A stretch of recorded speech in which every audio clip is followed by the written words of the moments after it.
Vicky Marie, good morning, good afternoon, or good evening, wherever you are in this crazy world we're living in. So I've got two really special guests tonight, and we're going to talk about water safety. So important, as we know, and especially now with the warmer weather coming up. I don't know what it's like where you are, but I think it's 28 degrees here, so it's, pretty warm. But of course, it brings all the, it makes everything a little bit worse, doesn't it, as far as water safety is concerned. So we've got Becky, who's been on the show before, Becky Ramsay, and we've got Phil Jones from Beneath the Surface. And I'm sure they won't mind you asking questions as we go along, but we have got quite a list of things. There's always like loads, to talk about, isn't there? But so first of all, Becky, what's been going on with you since you were last on in this sort of, we've been through Easter, which I presume is quite a difficult time for families, etc., and any special occasion. But as far as, have you been doing talks at schools and things? It's been Easter holidays. Yeah. I still do talks. It's not always necessarily in school. So sometimes it's brownies, guides. I've had a lot of them contact me, beavers and stuff like that. Easter's a bit of hit and miss because sometimes it can be cold weather and sometimes it can be warm weather. We've had quite a few sunny days, as you've said. But with that, sadly, came 3 tragedies in 1 week. So we lost a young girl in the River Thames, then we lost a 16-year-old boy, and then we lost a 15-year-old boy, literally, all within the space of a week. So, right, okay. There's one of those that I've not prepared for. There's one of those I mustn't know about, but gosh, 3.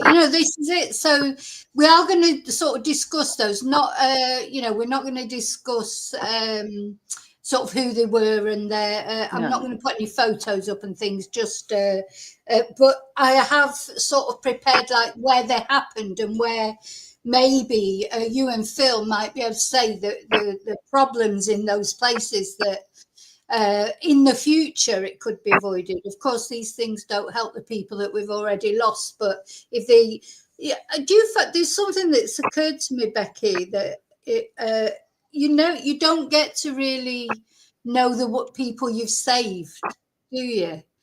No, you never know the people that you saved. Yeah, you put your message out there because there's another lady that I follow on Twitter who talks about Jane Monkton Smith, who talks about domestic violence and things like that against women, and she was getting like quite down about it because there's always lots more cases, just like in the things that you campaign for.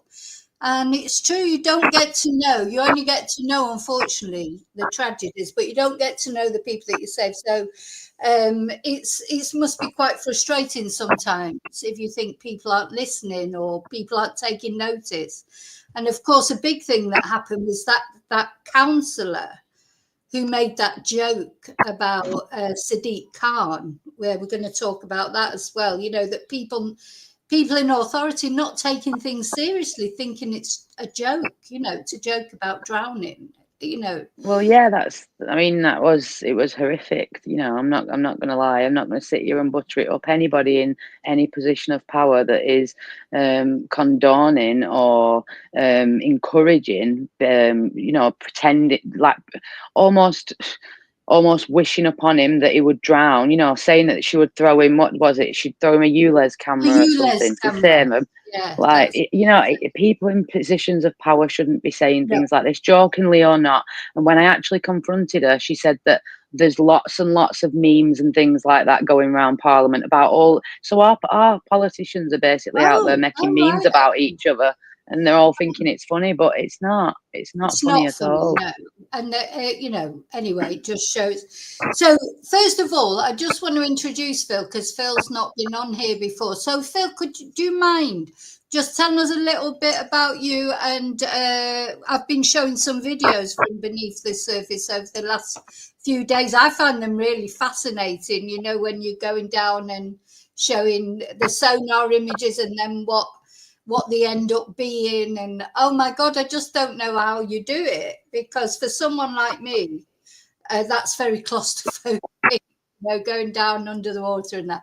But I mean, you actually enjoyed diving for wrecks before, didn't you? So it is a hobby that you had at first, was it?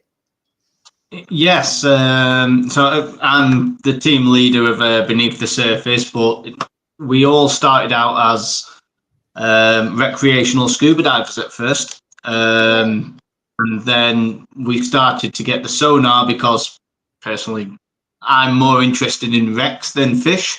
So I wanted to go and find things to go and look at and dive on, and new things that people don't know are there. And so Beneath the Surface started out as a kind of recreational thing where we were going finding new objects, and we were showing that and what we do. And then it would have been about 7 years ago that 8 years ago probably, that there was a couple of families who reached out and said that they'd lost their dogs in water, and whether we'd be able to help. So that's how we kind of got into search and recovery with the dogs at first. And then about 7 years ago, over a Christmas period, there was a person who went missing in Cumbria, and their family contacted us and said, could you help? Because in that one weekend, 3 people in the northwest of England went missing near water, and the Northwest Police dive team were they can't be everywhere at once, so they were trying to cover everything. So the family reached out to us. We spoke to the police and said, this is what we'll do, and worked with them. And that's kind of how we moved into missing searches and recovery accidentally. Sorry. That's a question that people have asked, and I was interested in. What is the police response to sort of what you do? How do you find that you get a good response from the police? Do they welcome you to come and help, or are they a bit sort of sniffing? No, we don't want you coming. Or what's generally the police response to what you do? We've never really had a bad response from police. They obviously have some concerns to begin with, because they don't want people putting themselves at risk. So they want to know who we are, what our qualifications are, our insurances, our insurance policies and things like that. And they also don't want, it's a missing person search, so there's a chain of evidence that has to be kept. So they don't want people necessarily disturbing that chain of evidence that could hinder any investigation. Yeah. And the other thing that is, they don't want bodies being recovered in the middle of a public area, which we would never want. So those are the main concerns when we speak to the police. So we are strictly locate and identify. If we do locate and identify, we'll mark the area, we get out, and we call in the police. The police come and close off the scene, and they tend to recover. We do recover if they ask us to, under supervision, but usually it's the police who come in. So that keeps up the chain of evidence, and also it makes sure that the scene is completely clear. But usually, because they know our protocols and we've built up a good reputation with the police now, there doesn't tend to be any kind of problem, as long as they're sort of you just keep the dialogue going between you, and then as long as you, as you say, keep their protocols, because that's it. The police have to work with protocols, don't they? They just have to, because if they didn't and they did something wrong, then they're going to be in trouble for that, aren't they? So it's like, and I suppose, do you find that quite often by the time you get called in, because the police can only go for so long, can't they? When somebody goes missing, we've seen it, they'll get to a point and they stop searching because they just can't keep doing it because other cases come up or other things happen. So do you find that you get called in more sort of later down the line, or are you an initial response as well? Do you do, or? No, we're definitely later down the line. So it tends to be a couple of weeks, maybe 3 weeks, that we get called in by families, or if the police who we've worked for do a pass, because the police have so many different, like I said, the Northwest Dive Team alone will cover a huge area. And when you consider that a person goes missing every 90 seconds in the UK, and they might not be in the water, but they have to go, and if there's water, then the police will go and have to go and search it. They might be found on land later, but that water's still got to be searched by the police. So they are in constant demand and well overstretched. So it's difficult for them. And the other thing that comes in handy for us is that we're voluntary. We're more on the side of kind of like lowland search and rescue, mountain rescue, RNLI, where we are volunteers. But instead of working in a certain area, we go all over the UK. But to do that, we work Monday to Friday, and we'll go to wherever we're asked to go to at a weekend. So I'm a builder by trade. So Monday to Friday, I'll work, and then Friday night, I'll go up to, it could be Scotland. The furthest we've been is Inverness, which was about a 5-hour journey, 6-hour journey for us. And then we'll do a full day searching Saturday, full day searching Sunday, and then we'll head home Sunday in time for work on Monday. It works well with the police because a lot of the police dive teams are only budgeted to work Monday to Friday. So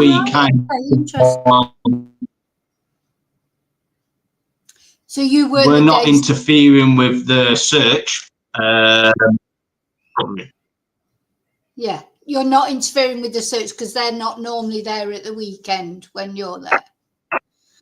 Okay, just one more question before. So we're not interfering. Sorry, is your? There might be a delay. Yeah, a little bit of a delay. And do families normally contact you, Phil, or do you reach out to families? Which way does it normally go, or is it a bit of both? It's a bit of a delay, isn't there? No, families reach out to us. We'll never reach out to a family. Okay. It could be me because I'm in a hotel. We've got a show tomorrow, and it's it could be the Wi-Fi. It could be the Wi-Fi. But no, the families always reach out to us. We'll never reach out. Right. Okay. Thank you. Okay. So I thought let's right. Gosh, I've got this list of things. Is there anything you want to say first, Becky, in particular that wasn't on the list that I was saying things of talking about? Is there anything you want to say in particular? No. I think the list that you had, kind of covers what we've spoke about before, and obviously since we've last spoken.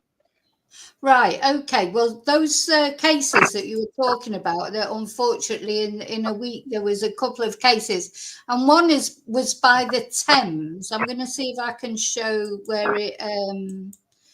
So this particularly sort of is because it was just a young girl, wasn't it? She was paddling, wasn't swimming. Yeah. Apparently, in the at the side of the Thames, I've got picture of where it happens somewhere, but of course I won't be able to find it probably. Hang on. You know, I mean, you just think, gosh, how can you prevent something like that happening? If somebody's just paddling there, can't find the picture of where it happened, but you know, it's gosh, I mean, what can be? How could that have been prevented, or you know, what do you think might have happened there in your experience with things that happen? I mean, I can't speak for the specific case because that would be wrong to do that. But I would say that accidents like this happen all the time, and I would say that every drowning that actually does happen is preventable and avoidable, be that through education, be that through water safety equipment being to hand, be that that the children are just more knowledgeable and know that if they was to get in, what to do if they did get into trouble, if the friends around the person had have known what to do, maybe that would have helped. There's lots and lots and lots of different things that could have made that tragedy not be a tragedy, just like every single tragedy that happens to water in our country, every single one, in my opinion, is avoidable.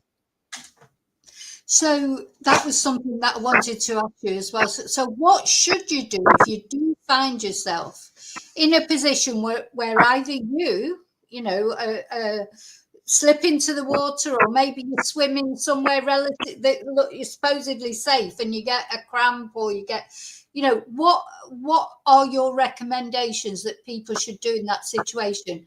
And also when somebody else slips, what concerns me is, you know, if somebody slips into the water, or your dog, or, you know, and your first instinct is to go in after them, isn't it? Really, that would be your very first instinct. But I mean, what should you do? So what should you do if you're in that position where you're in difficulty, or what should you do if somebody else? So first off, if it's a dog that's gone into the water that is in trouble, 9 times out of 10 the dog will get out, and it's the person that actually loses a life going in after the dog. So that's really the main point there, is if your dog does go in, just trust that it will be able to get out. And if it doesn't, it's not worth your life. Like, as much as you love your dog, as much as it's a family animal, as much as it's a pet, as much as it's part of the family, and as much as you do anything that you could, you know, there's not really a safe way to try and rescue a dog without calling in outside help. I'm sorry, but I don't know if Phil agrees with me, but I don't think there is. As for a person, that's very different. If you was to see a person in trouble in open water, there's lots of things you could do to help that person. First and foremost, shout to them to stay calm and to control the breathing. That's the first and foremost thing that they need to do, is to get the breathing under control and to stay calm. Get the head back up so that they're on the back. Get the head tilted out the water so that actually no water's going into the mouth, no water's actually entering the body. So If they can do limp? Should you go limp? Like, well, the advice is to float to live. Some people say that they don't know how to float, but it's kind of a natural reaction, really. If you get on your back, your body will float. So, you know, curl your hands a little bit, so that'll keep you afloat. Is it called scooping, Phil? Help me out. I think it's called scooping. But you basically, it is like scooping cups of water. So yeah, you can do that. So that's obviously, you're shouting this help out to somebody that might be in trouble in open water. There's then things such as things that people don't think about. A pop bottle, for instance, could be used as a flotation. If you chucked out an empty pop bottle to somebody that was drowning, they could hang on to that and they could wait for help, possibly. You could use a rope, a stick, a piece of clothing. Basically, it's about keeping the person calm, because once they've controlled the breathing, and once they've controlled the way that the body's reacting to the cold water, once that's all under control, they can then compose themselves, and they're in a different state then. Whilst they're in that panic mode of cold water shock, or panicking because they've got into the water and it's freezing cold, they're just panicking. They're not thinking straight. If you're the person that actually is the person that falls into the water, or you're the person that is in trouble in the water, the best advice is to get on your back, try and float to survive, keep your mouth obviously out of the water and your nose, and try and stay calm. The most important thing in all of this, where drowning is concerned, is trying to stay calm, trying to evaluate the situation so that you can get out of it, evaluate where you are, what you're doing, evaluate where can you get out. You know, the main things are, if you're going to go and get into open water, really. Know where you're going to get out before you even get in. Know your escape route. Know what you're going to do if you get into trouble. Look out for safety equipment that might be around. You know, like you say, can things be avoided? And like I've said, I think all tragedies can be avoided. They can all be avoided if the right things are in place, if the right things are around, if the right knowledge is even in place. A lot of it is just knowledge. A lot of it is about knowing what to do if you get into that trouble. Like I say, float like a starfish if you can. Like that's such simple advice. Literally put your arms out, your legs out, and float like a starfish.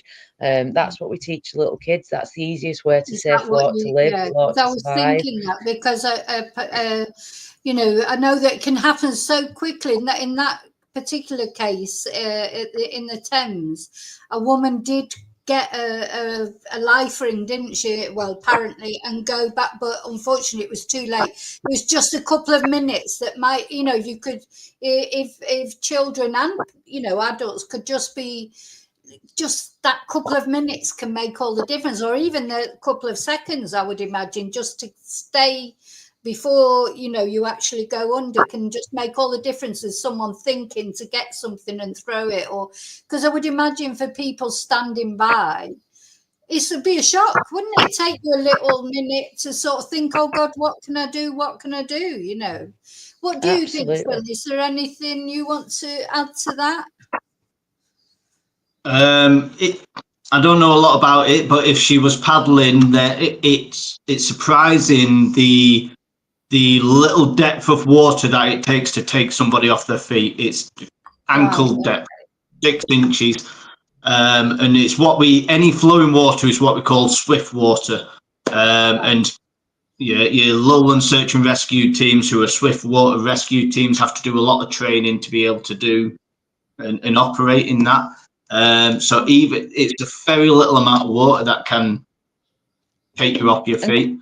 And to be quite honest, open water is so unpredictable. She might have been paddling, or you know, the person might have been paddling and might have been ankle deep in water and literally took one step to the right or one step to the left and could have been neck deep or worse, because it's so unpredictable. We can't see what's underneath that surface.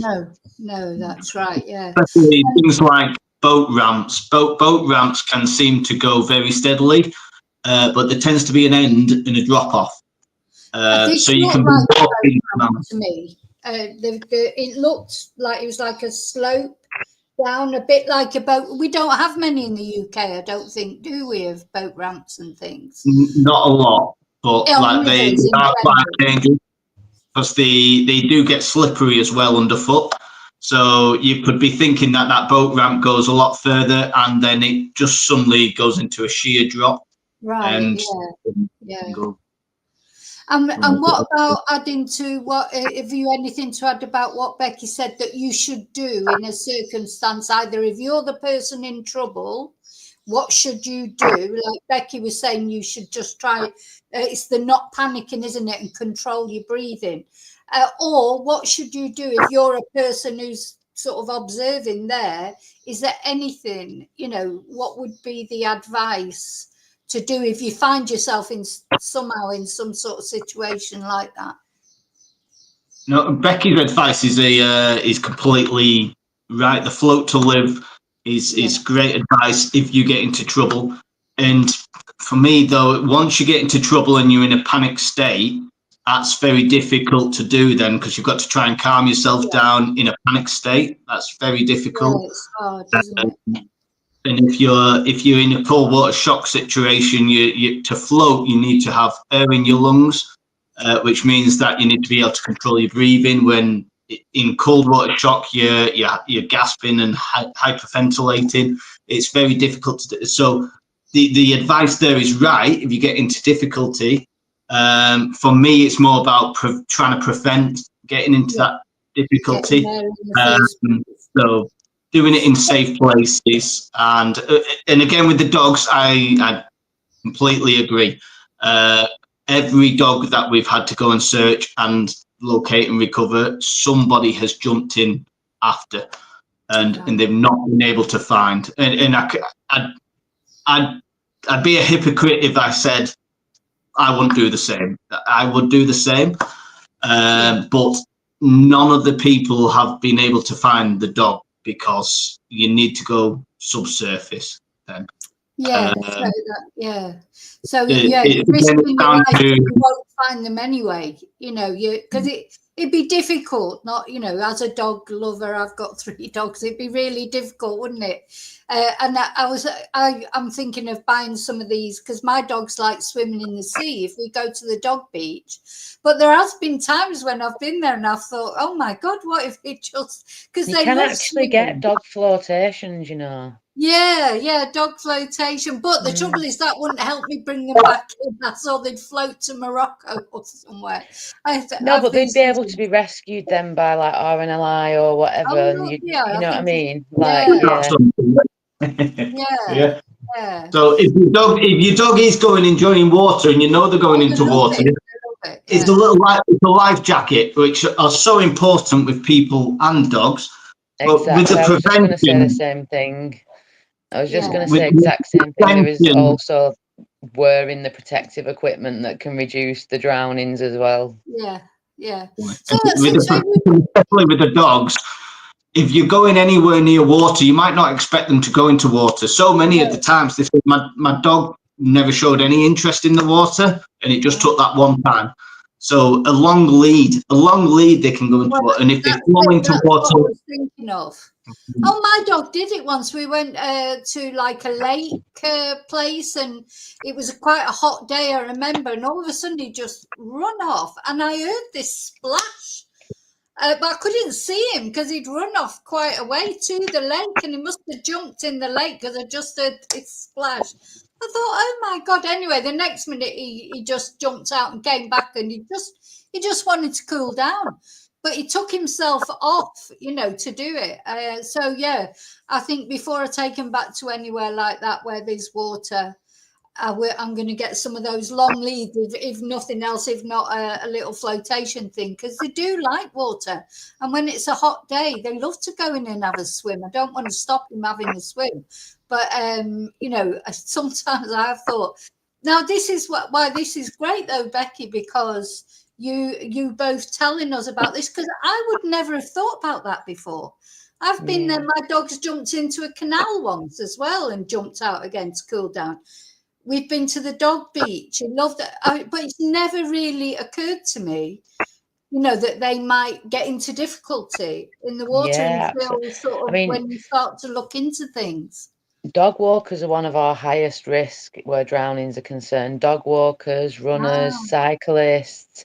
It's all the people that you wouldn't expect. It's not swimmers. It's not the ones that are going out to swim. It's people that like I think I said last time I was on your show that roughly about half the people that drown didn't intend on getting wet, so they went out for a run or a dog walk or a cycle or whatever. We've had cyclists here gone into the canal. We've got a canal, and when they go, I don't know whether they just veer off or it may.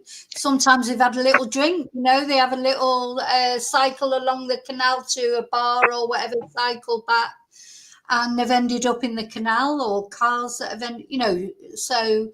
Yeah, it's not only swimmers, is it? At the end of the day, you're right. We've had 3 people that we've had to search for that were dogs and people. They whether they went in after their dogs or something happened, it ended up that there's been 3 cases that we've had that both the person and the dog drowned. So this is just 2 people from the same town. We're just 2 people from the same town. Oh, you're from the same town, all right? Okay. Yeah. So, the knowledge that we're bringing to you, sort of, because you've done things together, haven't you? Like videos, together things. Where did you meet and sort of get together about talking about water safety and things? Go on, Phil. Well, to be honest, Rebecca she's almost like a bit of a local hero for water safety in our area, and so we set up really on this kind of like with the missing person and dog searches in 2018. So water safety then started to become more important, because before then I didn't realise how many people drowned. I didn't realise how many dogs drowned. It's only when I started doing it and hearing about it more and more and seeing it more and more that I thought, okay, there's a lot of drownings, and what can I do to try and prevent it? Because while we'll go and help people, it's not something that we really wanted to get into. It's not something that we look forward to doing. I'd much rather spend my weekends at home with family. So if we can prevent drownings, that is much better than me ever being needed. I can sit at home and watch. I'm a Manchester United fan, so I'll sit at home and watch them, even though they're so terrible. As if you just admitted that on live. Tell me this before. I would much rather sit at home and watch Manchester United than go and look for people's loved ones. Well, even now.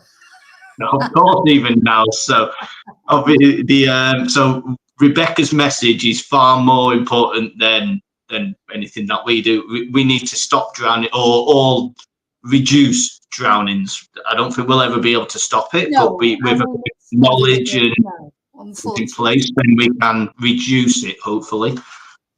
So Becky, that's where I contacted Becky, and we've tried to put more in place. Right, okay. We've worked together on quite a few things now over the years. We have known each other for quite a few years now. So we've been involved in quite a few things together, which has been, I mean, I went and learned, watched how to dive and stuff, and, went on the boat while they went in. And so I learned different things, and I've learned loads from Phil, and I'm sure I've never actually been diving, but we have spoke about it, haven't we, Phil? Yeah, there's a lot of qualifications before that. I wouldn't encourage it's all about everything with water is about experience and qualifications. So even open water swimming, I won't push anyone towards it without being qualified and having the training and experience. Water's brilliant. I won't put anyone off enjoying it. No, but it's doing it safely.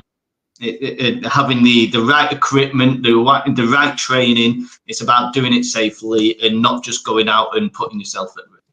Well, that brings us to this other recent case. Well, it happened a little while ago, didn't it? But the woman that was in charge of that company that took the paddleboarders out, she's just been found guilty, hasn't she? I think she's got 10.5 years or something. But it turns out there were no safety precautions. I'm in shock that no safety precautions have to be in place if you're an open water swim instructor, or if you're a paddleboard instructor, or if you're do anything on open water. And to be quite honest with you, this case has actually really, really frustrated me.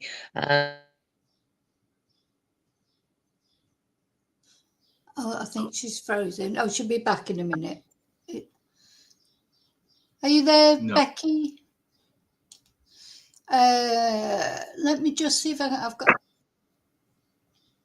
Are you there, Becky? I think. What did you think about that case, Phil? While Becky's just frozen a minute there. I'm back. Oh, she's back. She's back in the room. Yeah, I was just saying, like, it really frustrates me because these people feed off money and they charge astronomical amounts of money for people to come, thinking that they're doing something safely, and actually they're just lining the pockets. And like I said, I don't know if you heard what I said because it crashed, but no, I'm actually calling for any bit of money that she's earned since the start of her business of paddleboarding to be put into water safety, to be taken off of her family, to be taken off of it. She shouldn't be allowed to come out of jail and continue to live a nice life off of money that she earned by running a business that wasn't safe, didn't have anybody's safety in mind whatsoever. I mean, she managed to get out safely, all right, didn't she? She was the only one out of those 5 that did. She didn't tell them what route to take. I know one of them was the sub instructor or something. I think they called him. Was, a companion of hers, But at least he got back into, like, I know we're saying, like, as professionals, we're saying that that's not the right thing to do to get back in. It's to call help. It's to help, help from the outside. But obviously, once he's been in that situation, in that weir, which is like a washing machine effect, he's just been, I don't know. I can't believe that he's gone back in and he's risked his own life. So he's kind of died a hero, hasn't he? And from what I've read in the newspaper, if it's correct, which obviously you can never trust a newspaper fully, but if it's correct, then he had actually warned the woman instructor that the weather was bad, the river was high, Well, it the was fast conditions flowing. were terrible. I mean, the photos I got up at, to look at, you think, oh my God, it wasn't a nice, calm day. The conditions were terrible. There was there's a weir there, isn't there? That's where they got into trouble. But I just found this was obviously it's been closed down now. This was the Facebook page. And the reviews, she had 4-star reviews. I haven't said that. There's not that many reviews on there. But people were saying, oh, it was fantastic.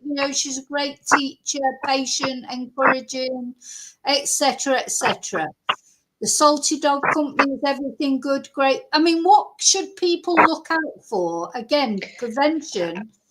I mean, I'm going to be honest, like I say, it's absolutely blown my mind that people don't have to be regulated. I am absolutely totally and utterly shocked that people are not regulated out there doing this, because it's people like her and other organisations that run open water swim events or whatever that I tell teenagers and young adults to go to do this thing safely. So, this could potentially have been somebody that I sent to this person saying that you've got more chance of being safe here if you go to a qualified professional, something that's organised. So was she saying she was a qualified, because she was an ex-policewoman, isn't she?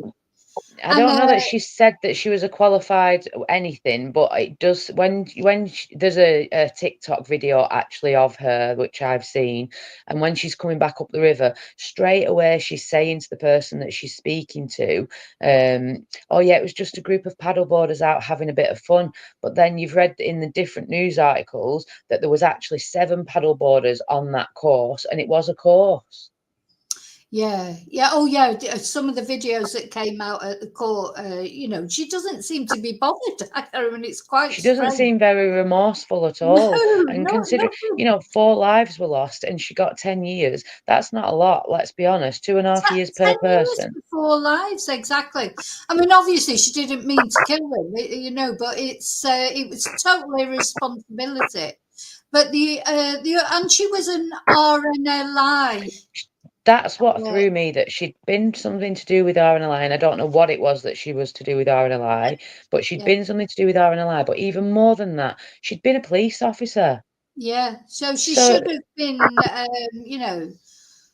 she would have had some knowledge to water safety, even if it was minimal. She would have had some. So to not share that with the people that she's going out on the water with, it's just ridiculous. I mean, as far as what I can see, and I might be wrong, and I'm not speaking this through fact or knowledge, but did these people know each other, or was it just a group thing? Was it a paid thing? Was it an event? Like, very little comes out, and this is the problem when it's somebody that's open water swimmer or a diver or whatever. It all tends to get brushed under the carpet because the public, the government, nobody want people to know, because they're making a lot of money, these businesses and these companies. Do you know what I mean?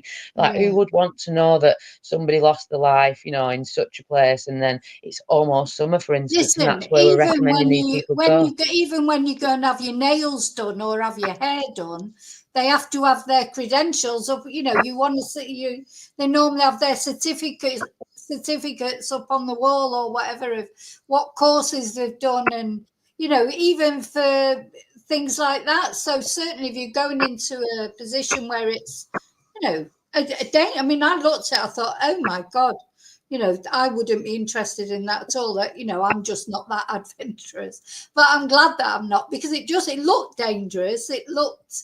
What did you think? Do you know about that, Phil? Did you have any thoughts on what happened there?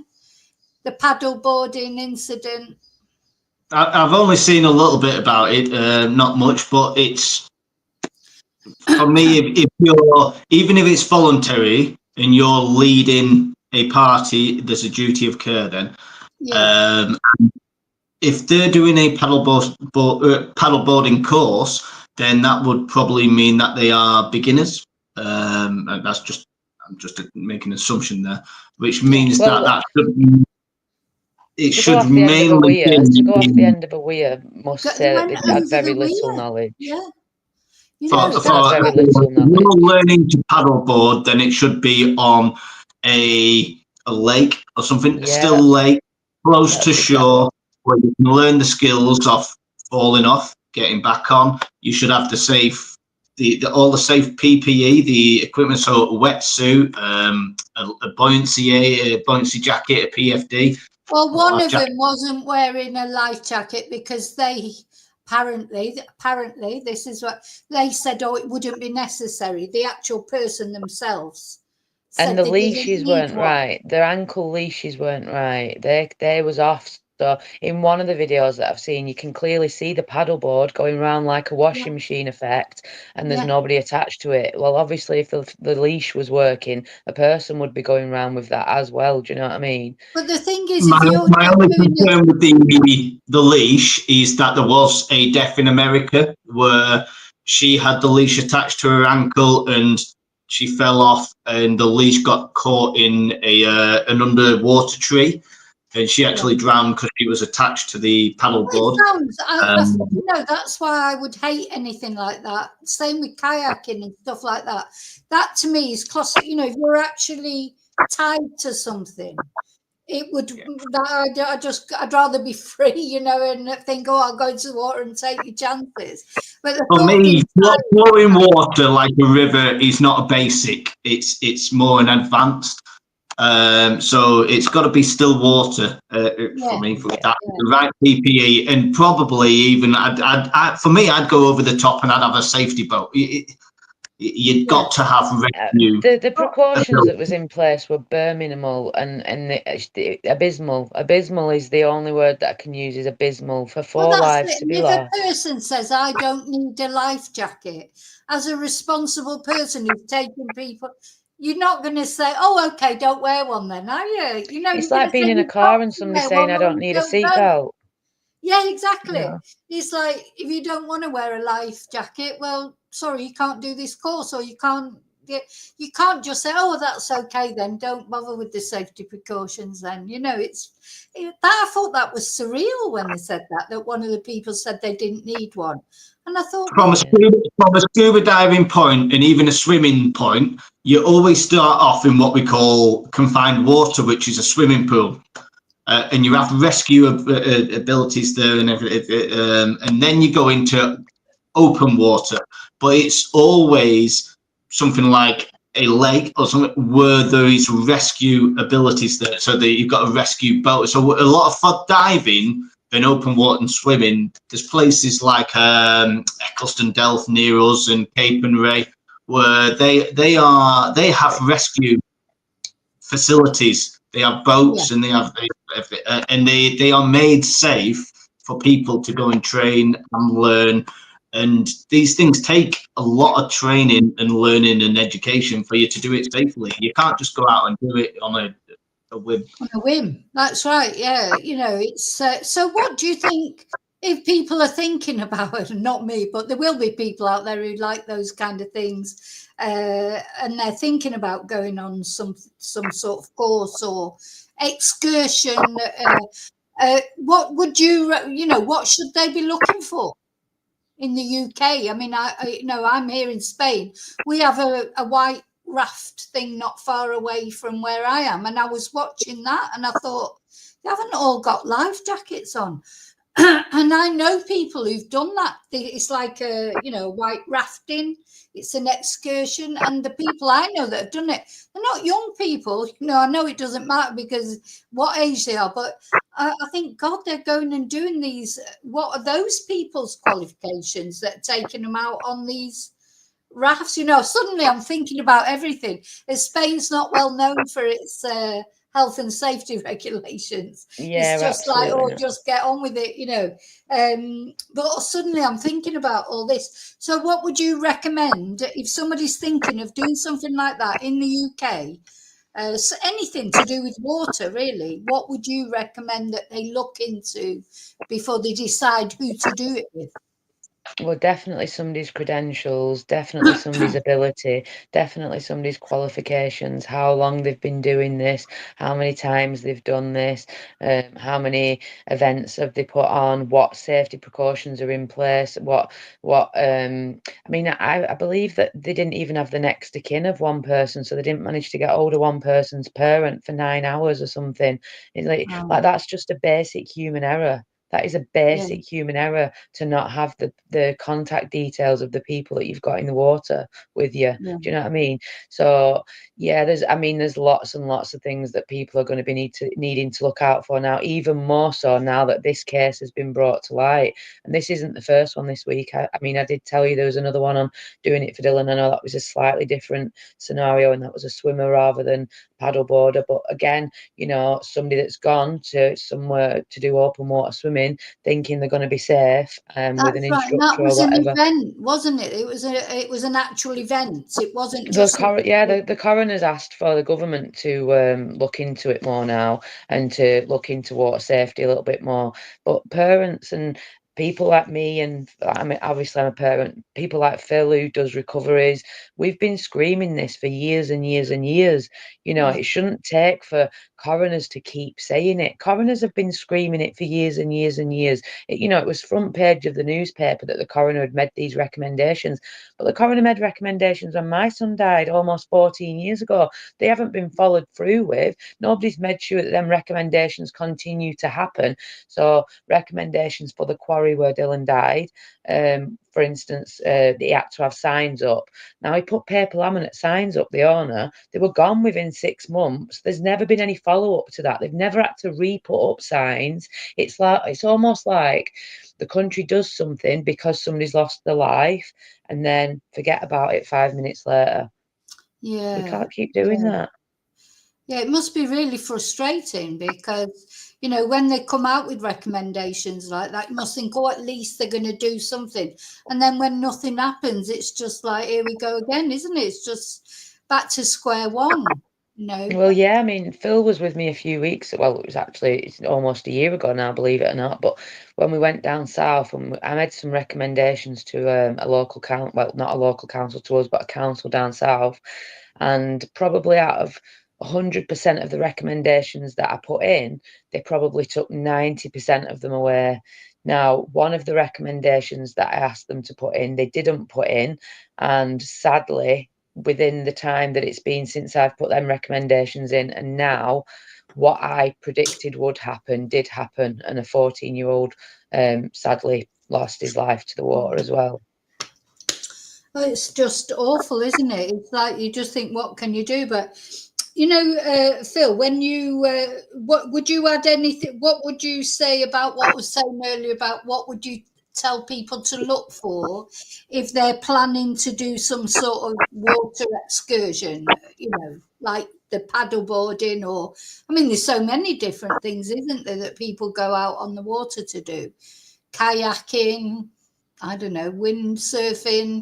God, there's all sorts, isn't there? I mean, so if somebody's planning to do that, what would you say? How will they find a good company to go with? You know, what will they?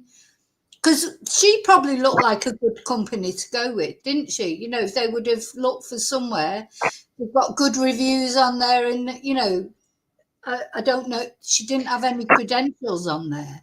I don't You know. know, I think the first thing that you pointed out there was that there was only a few reviews, so reviews, that yeah, would straight yeah. away ring alarm bells to me if I was looking up whether somebody was safe or not. Yeah, he's That's the probably thing, her isn't it? and the mates maybe putting the reviews on there. There's only a couple of reviews, but you know, it's easy. I'd definitely be looking at the size of the business, whether it looks like a large business or a one-man band. Ask people for the credentials, the qualifications, what they have as safety procedures. Because if somebody's got them in place, they'll be more than happy to tell you about them. nobody's going to take offence. They will give you that information. Exactly. Nobody's going to take offence because you're trying to find out. They'll understand, won't they? You know, if somebody was asking you, you'd think, oh, good, you know, they're taking it seriously and they're asking me for my credentials. You wouldn't get annoyed with the level of training, about whether there's any basic training before actually getting into water, like mainly, especially rivers. And I'd say the biggest thing is, once you get there, if you don't feel comfortable, then don't get in there. Yeah. Oh, this was the river. Oh, I knew I had a picture somewhere. This is what they were where they were doing it. That was how it was. So the paddleboarder, Phil, as the woman that's been sentenced, she's gone down that middle bit, but she hasn't told the other paddleboarders to do that, so they've just gone off the edge of the weir. Oh, is that how it worked? Ah, right, yeah. I mean, yeah. And just look at that water swirling around. I mean, it just... So a weir basically works like a washing machine, like I was saying. So once you get in it, you're almost like you can't. I've worked with people that have got weirs and they've got real bad problems with drownings in weirs. So I know quite a lot about weirs. Right, Somebody down south in Berkshire, the fire service actually, they made an anti-drown tank and it showed you the effect. So they put a Lego man in this drown tank and it showed you what would happen to him when he went into the weir. And literally, he just keeps swirling around the bottom of that water that's on your screen. And there's no way of getting up. Like even the rescuers don't want to go into that water. No, I'll bet. Well, exactly. It's dangerous for them too. This is how it should be. You know, this is like paddle boarding on a, like you were saying, Phil, on a sort of tranquil surface, etc. But it wasn't. That was what I've just added the life jackets and maybe even wetsuits. Exactly. I mean, look at them, they're in shorts.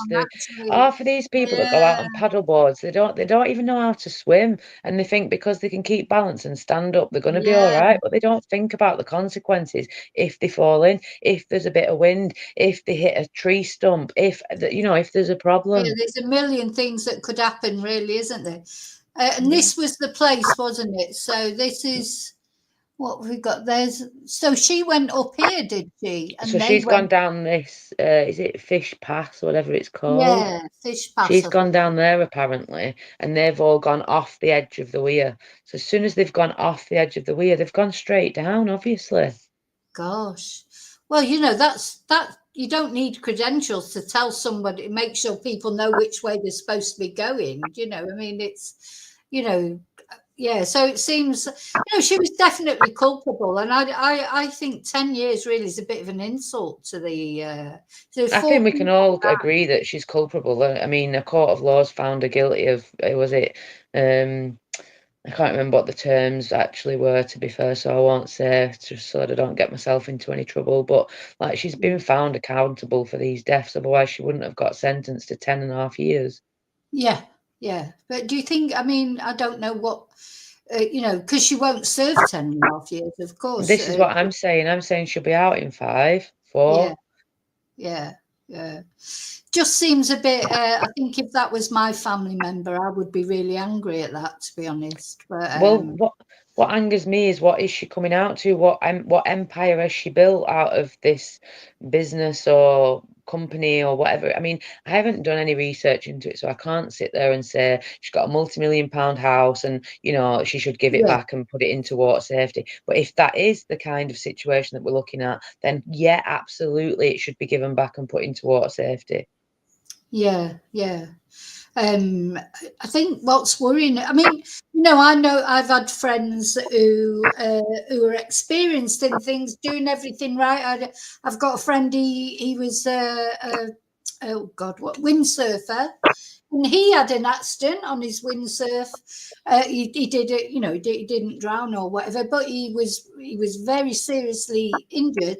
He lost his spleen because of it. He's been windsurfing all his life. Maybe 30 years. He's an expert. He's not, he's not just someone who went out windsurfing for the day. But just to show how it can happen to anybody, and as you were saying, and then, people, sometimes I think people think they're a bit invincible, don't they? I think sometimes people just don't think, and that's the problem. I don't think they go out intentionally thinking this couldn't happen to me or wouldn't happen to me, but I No. think they potentially go out with no thought in the head that this could happen to me as well. Do you know what I mean? So Yeah. if they're not thinking that it could or couldn't happen, they're probably not really thinking about much other than the moment, having fun, you know, getting into the water, Yeah. doing whatever it is that they're doing. I mean, for me, one of my It's biggest things is no complacency, isn't lifeguard, it? no swimming. Sorry. Sorry, Phil. It is Sorry. complacency, isn't it? The biggest risk with water and road crossing roads and anything else in life is complacency. And if you become Yeah. complacent, then there's going to be accidents. So And you've got learning you to can't swim have makes us complacency with be water. like that. So what? Sorry, Becky. Learning to swim makes us be like that. It makes us think that we are going to be all right. Learning to swim in a swimming pool makes us think that we can swim in anything because we're good swimmers. You know, we Yeah. can swim 25 lengths at the leisure centre, but the lake isn't the same. It's not the same conditions. It's almost like saying, I've passed my driving test in a Fiat Punto, but next week I'm going to go and drive a Formula One car on a Formula One Yeah. track. It's a different skill set that's required. Do you know what I mean? It's Yeah. totally different. And It's yeah, I mean, confined water and open water. Confined water is completely different to open water. And when I was at school, my water education was swimming for 3 minutes in my pajamas and then diving for a brick. And that was my water swimming education. And that that was was mine in as well. a swimming pool, 20 degrees swimming pools. You're Yeah, lucky to get 20 degrees in open water. yeah. You're looking at 15 to 20 in the warmest months, which are people might think would be August on summer days and things like that. It's actually September to October that the water's the warmest, because you might get the warmest days in August, but it takes time for the water to warm up. It's like Oh, that's interesting. like a kettle.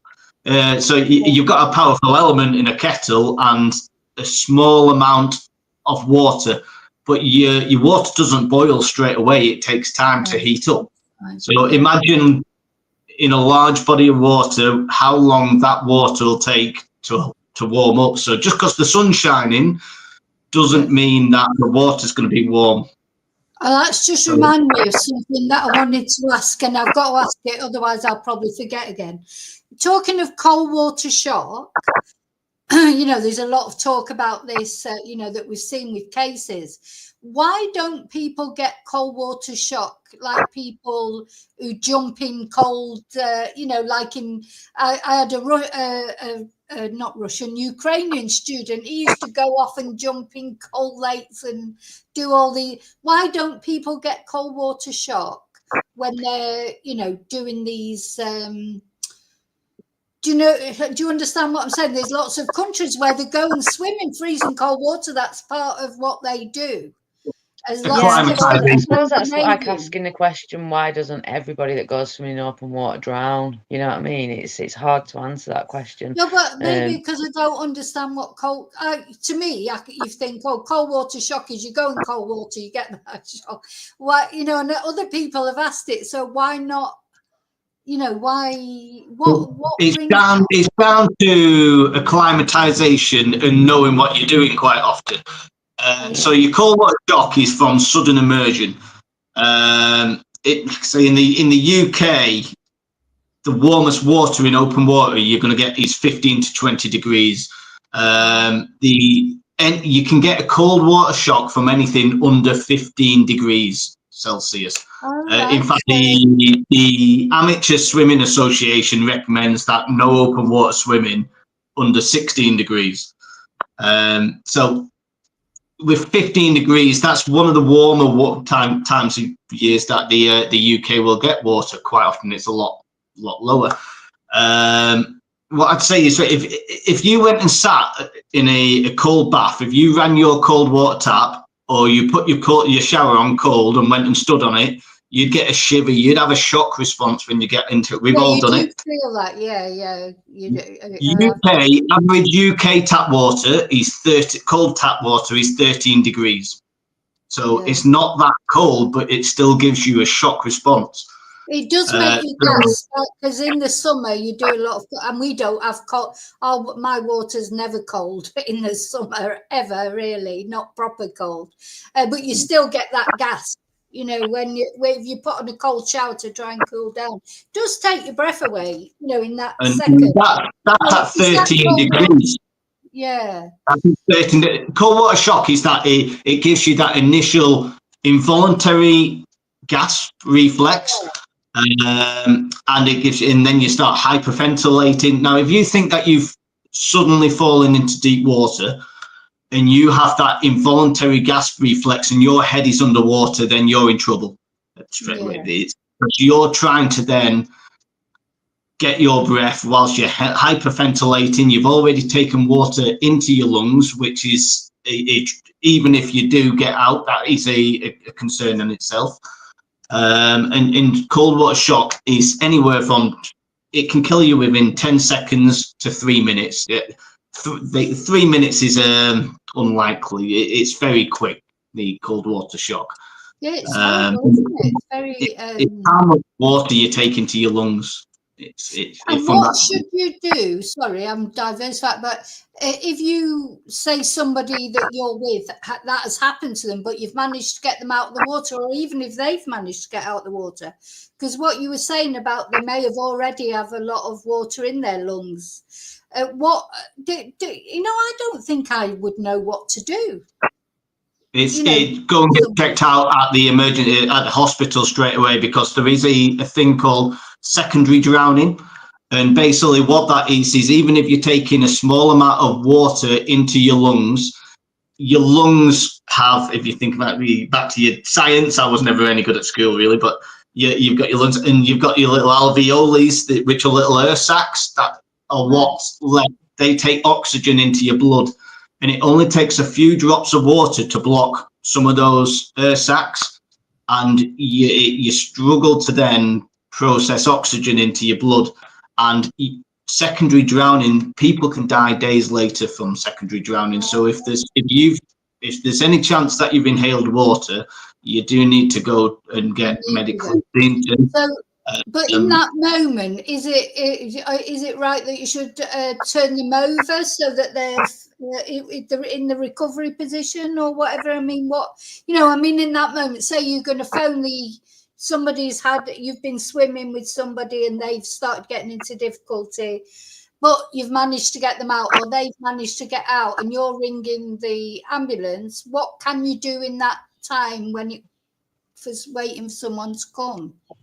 I guess it depends what state they're in, doesn't it? Because if they're unconscious, you're going to have to give them chest compressions, maybe mouth to mouth, try and get the water up. I don't think me or Phil are medically really trained to answer the question in great depth, to be fair. But my advice personally would be to either try and get the casualty into the recovery position so that they don't choke on anything, or obviously you're gonna be on the phone to emergency services, so they're going to give you the advice that you need, whether it be chest compressions, whether it be mouth to mouth, whether it be get them on the side, whether it whatever is the right protocol for what. I can't really answer, because it depends what state the casualty is when they come out. They could have still suffered exactly what we've just talked about, and then we've got them out, and they're, like Phil says, they're now potentially suffering from secondary drowning, not first drowning. Do you know what I mean? They're not. They're potentially looking at possibly losing their life further down the line in a couple of days or whatever. Yeah, no, it does depend on the situation of what's happened. And one thing I would say is everybody go and do a first aid course, a CPR course. They are so quick and so cheap, and they do save lives. And going back to the prevention, if you're doing a water activity in a safe place, you're going to have people there to help you. You're going to have possibly AEDs. You're going to have rescue facilities, because you don't get CPR if you're swimming on your own. You don't get rescue swimming on your own. If you're there with one person, I can tell you it's very difficult to phone emergency services while performing CPR. And I'll tell you, it's very difficult to perform CPR for very long on your own because it is exhausting. So that's the prevention, to make sure that you're doing it in the right place with enough people and the right rescue facilities. But also go and learn the rescue techniques. First aid and CPR courses are so readily available. Yeah. And most of the time they're free as well. You know, most of the time they are free. Yeah. And what about, sorry, going back to dogs now again, what about if your dog gets into difficulty and you get your dog out, but you manage to get them out, but they're in a bad way? Is it the same sort of thing, the chest compressions and... Exactly the same. Dogs can struggle with secondary drowning, so they need to go to the vets if they possibly inhaled water. And there's actually courses out there for dog CPR. So if you've got a dog in water a lot, you can go and learn dog CPR. Yeah. Yeah. Okay. And right. So another question I wanted to ask Phil in particular is, what are, obviously you go and do dives of all sorts of places. What are the most difficult places to are lakes more difficult than rivers, or is there no difference? Does it not matter? I mean, what are the most difficult places to try and find people that have gone missing? I'd say coastal conditions, because of the tides, the currents. There's so much going on in the fast area. Coastal conditions are almost impossible until somebody resurfaces. That's why you'll see helicopters and boats out there. They're doing surface checks. Very difficult at coastal, but more people drown actually inland. I would say that lakes and rivers and they all have different difficulties. So rivers are obviously flowing water, which can make it a fast area to search, long lengths of area or period to search. And lakes, lakes can get, and quarries can get very deep, which is a problem in itself. So they all have their difficulties.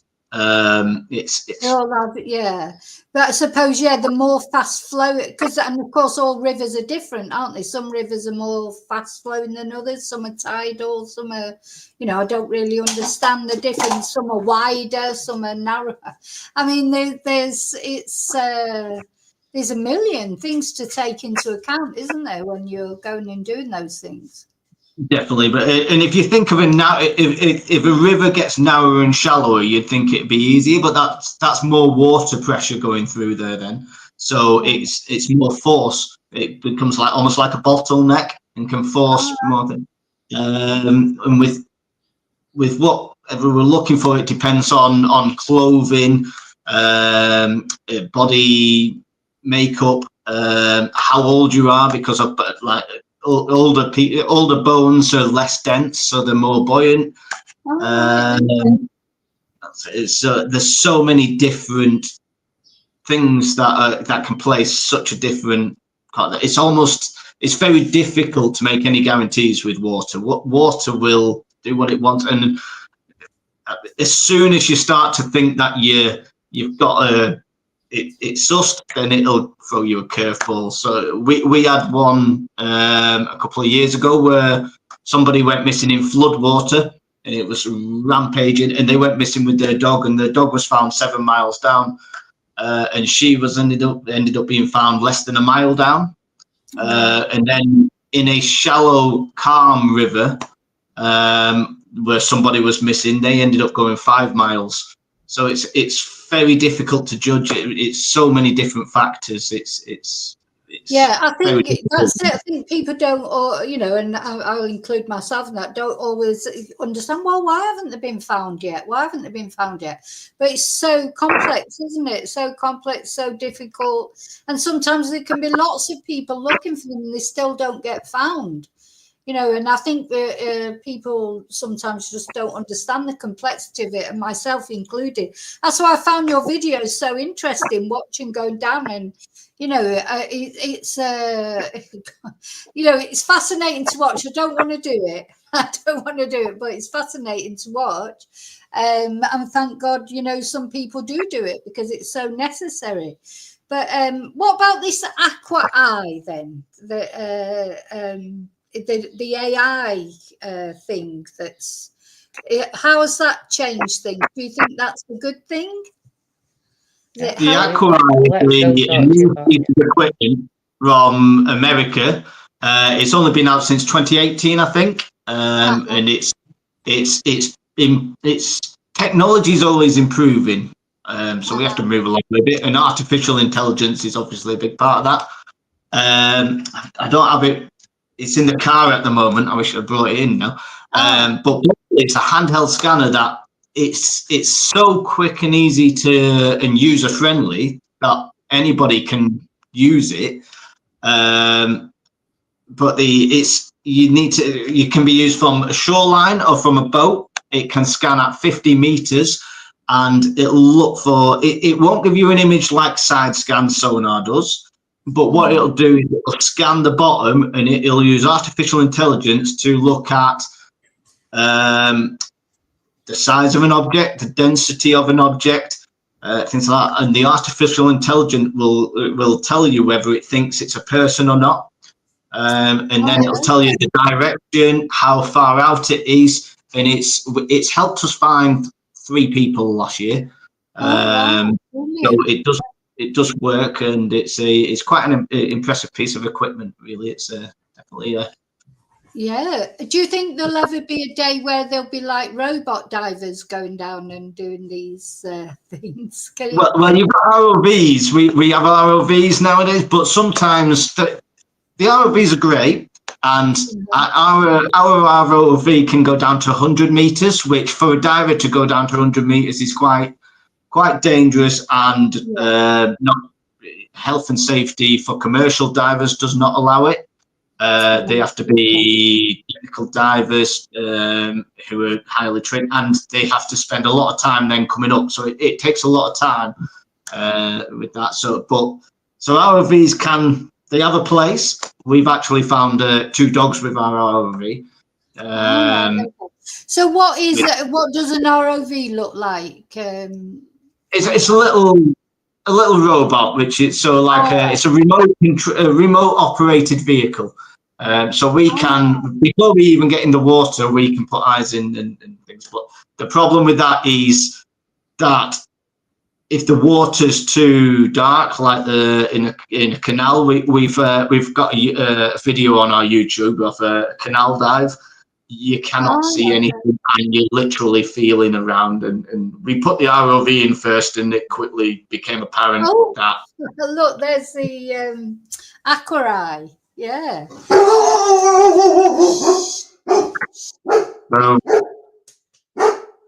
Rebecca came up to an Aqua Eye training, and so that was her first kind of look at the Aqua Eye with no water rescue kind of like experience. So it was quite interesting to get Rebecca's feedback on that from somebody who hadn't done a lot of water rescue and what she thought of that. Yeah, wow. I mean, so is that's yours, isn't it, Becky? You've actually got one, haven't you? I'm going to try and show you. I've turned the light out. Can you see the screen now on it? Yeah. Yeah. Phil can probably explain a little bit more about the screen. Yeah. So what you do is you scan left to right, and it'll scan at 180 degrees and out to 50 meters. And then what it'll do is it'll put on if there's a possible, it'll put a 0 on the screen, and if it's as high possible, it'll put an X on the screen, and then it'll tell you the direction and how far out. So as a team ourselves, if we've scanned, we can send a diver out to 27 meters on a line in that direction and say whatever it is there, and they can drop down on it then. Wow. That's brilliant. So just because you really at the end, you just when you go, so what do you do? So you go to a place maybe where the person was last seen, yeah, and then. But where do you go from there? Like without something like that, you've got to then sort of. Do you go right? Before things like this, I suppose we're searching blinded, aren't we? We're hit and miss, aren't we? Before we've got anything, haven't we? Yeah. Obviously, everything that's made or even made better, it's all good for us, isn't it? Let's be honest. Because before we were blind searching. So it's so quick to get out the box and scan. We can be doing that while setting up the boat equipment and sonar equipment, and then we've already got a possible target. Then, so there was one a couple of years ago where unfortunately there was a fishing trip that 2 men, the boat sank, and unfortunately they both drowned. It was in a reservoir, which so the Aquarai played part in that, in helping to find people where it was. So that's a perfect. Sorry, people are asking, do the police have that Aquarai? Some do, yeah, and some of the fire service do as well. Right. So that's how it comes in a big box like this. Oh, right. Okay. Wow. It's quite new, and it is £7,000 plus. So people are looking into it and looking at demonstrations. We go out demonstrating it to the police and fire and rescue, so it's things that they are looking at it, but they only have a certain budget, which they have to look at how to spend the best possible. Yeah, I know, but and £7,000, of course, it's a lot of money. But really, when you think of the time it saves, or how it can improve, it's not a massive amount of money, is it? Surely for. But there are quite a few in the country now. Good. And if you come through doing it for Dylan or Beneath the Surface, we might be able to help you out a little bit. Right. Okay. What with an Aquarai? Well, with like a reduction maybe, or a discount. There you go. If anyone out there wants an Aquarai. Yeah, well, it's I just think things are changing all the time. I was listening to a true crime podcast today and they were talking about looking for bodies, obviously, and how you may know even that somebody is in a garden, or thought to be in a garden, but you can miss them. So it's like Phil says regular. It's like finding a needle in a haystack. Like you literally could be above somebody, and because the visuals in the water is the visual. What's the word I'm looking for? Visibility, because the visibility is so rubbish underwater. You literally could be a hand, away from them, like literally an inch away from them. And like Phil said, lots of times an inch may as well be a mile. Yeah. So if you miss by an inch, you miss by a mile. But that's the same on land as well. And you can be line searching through an area, and somebody could be in underground, and we've known people be found 2 years later, 3 years later, because it's really so difficult. I've obviously, since I've been doing these sort of podcasts and that and true crime, and there's people nearby where I am who disappeared, went missing, thought to have been murdered. And sometimes when I'm walking around with the dogs and all the we call it the campo and the bushes, and you just think, God, they could be anywhere, really, and this poor lad, his family went out, they, in the end, the police looked for him for a while and they didn't find him. They've got a reason that they think that he's deceased. But his family have been searching for him ever since. They go out on searches, batting through. And you just think, you could literally be, just an inch from where he is, from where his body is. And of course, quite a few years have passed now. And so you need to keep going back, don't you, and searching again as well. It's just until you do, and I suppose in the river especially, or in water, they move, don't they? So, you know, they move, they can become, things can be depending on the current, things can get buried. So we had a little French bulldog recently, a 10-month-old one that we were searching for, and people have been out moving debris and things, which I can understand, but it does make it more difficult for us because it potentially buries them. And we had to go over it over and over again until we managed to locate it because it had been buried. Bless. And of course, it was a little French bulldog, wasn't it? I think if it's the one, was it that little? Yeah. So only a tiny thing as well. So not, you know, that must be harder, I suppose, as well. Oh, definitely.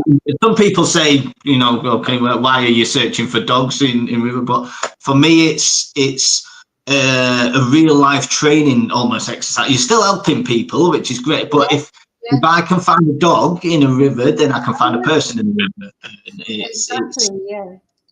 I'd rather be training, helping people than going out and look. We've got dummies that we can go out and train on and things, but you know, you're still helping people with their dogs.